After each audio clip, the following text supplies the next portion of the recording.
ఈరోజు దేవుని యొక్క వాగ్దానము, యెహోవాయందు నమ్మకించువాడు వర్ధిల్లును. సామెతలు 28:25.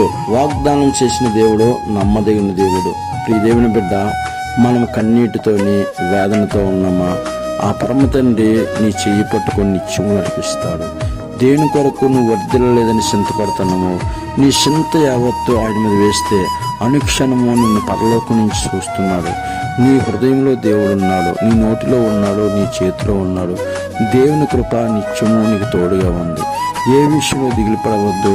నీ మనసు కంప్లీట్గా పూర్ణ మనసు దేవుని మీద మనసు పెడితే నీకు శాంతి ఇస్తాడు, మన హృదయంలోని సమాధానం ఇస్తాడు, కలతలు తీసివేస్తాడు, మన కన్నీళ్ళు తీసివేస్తాడు. సమాధానం ఎల్లవేళలో మనకు ఉంటుంది. అయితే ఈరోజు చాలామందికి ప్రభు అయిన యేసుక్రీస్తు వారిని గ్రహించి కూడా ఆ సమాధానం పొందలేకపోతున్నారు. కారణం ఏంటి దేవుని బిడ్డ తెలుసా? మనం మోకాలతో దేవుని అడగలేకపోతున్నాం. అడిగితే మనకిష్టమైన యావత్తు కూడా ఆయన ఇవ్వగలడు. మనకు సహాయం చేస్తుంది బైబిలే చెప్తుంది. మన విశ్వాసంతో అడగాలి. విశ్వాసం లేకుండా దేవుని అడుగుతాం, కానీ మనం అలా జరగదు ప్రియ దేవుని బిడ్డ.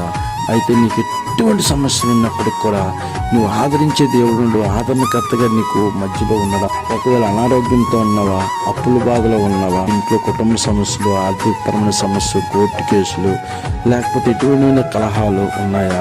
అయితే ఒక్క మాట నిజము, దేవుడు చెప్తున్న మాట, యెహోవాయందు భయభక్తుల వారు వర్ధిల్లుతారు.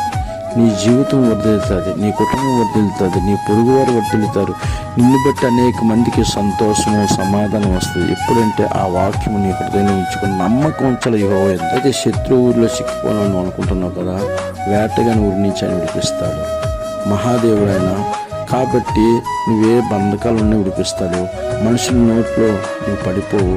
ప్రతి శాపాన్ని తీసి ఆస్వాదిస్తాడు, దీవునికరంగా ఉంచుతాడు, వర్ధిల్లేటట్టు దేవుడు చేస్తాడు.